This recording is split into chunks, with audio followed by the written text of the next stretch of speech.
Jonathan Miller was known as the richest man in the town. Luxury cars, a massive house on the hill, business deals worth millions. He had everything people dream of. People respected him, feared him, and envied him. But no one truly knew him. Every morning, Jonathan passed the same small park while driving to work. On the same bench sat an old man named Henry, worn clothes, tired eyes, holding a paper cup of coffee. Jonathan never noticed him. To him, poor people were background noise. One afternoon, Jonathan's driver was sick, so he decided to drive himself. At a red light near the park, his car stalled.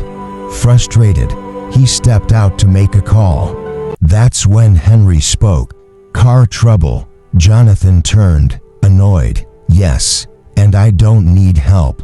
Henry smiled calmly. "I used to be a mechanic. Let me take a look." Jonathan hesitated. Then, out of impatience more than trust, he nodded. Within minutes, Henry fixed the issue.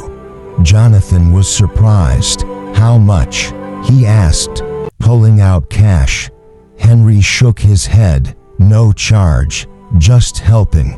Jonathan paused, then shrugged and drove away. Days passed. Jonathan began noticing something strange. Despite all his wealth, his nights were empty. His mansion echoed with silence. His phone was full of contacts, but no real conversations. Meanwhile, every evening, Henry sat on that same bench, laughing with strangers, sharing stories, offering advice, never asking for money. One night, after a brutal business loss, Jonathan felt something unfamiliar. Loneliness. Without thinking, he drove to the park. Henry was there. Jonathan sat beside him, silent. After a while, he asked, "Don't you ever feel angry, having so little?" Henry chuckled softly. "Son, I have enough." Jonathan laughed bitterly. "Enough? You have nothing." Henry looked at him and said, "I have peace. Do you?" Jonathan had no answer. Weeks later, Henry didn't show up. The bench was empty. Jonathan felt uneasy. The next day, he asked around and found out Henry had collapsed and was taken to a charity hospital. Jonathan went there, unsure why.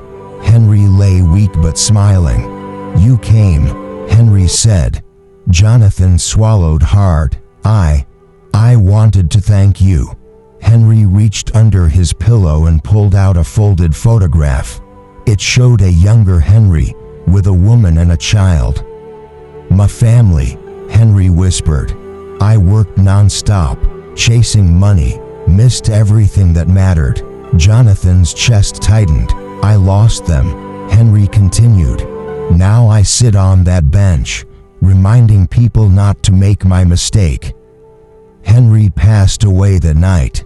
At the funeral, only a few strangers came, but Jonathan stood there longer than anyone. Months later, the town noticed something change. Jonathan sold his mansion, opened a community center, spent evenings in the park, on the same bench, helping strangers, listening, living.